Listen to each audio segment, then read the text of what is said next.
شاید فقط حوصله‌ام سر رفته.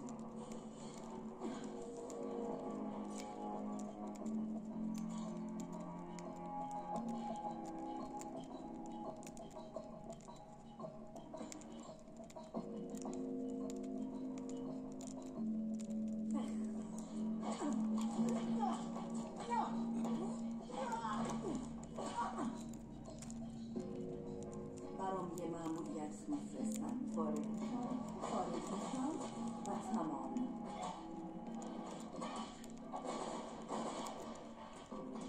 روال کارتون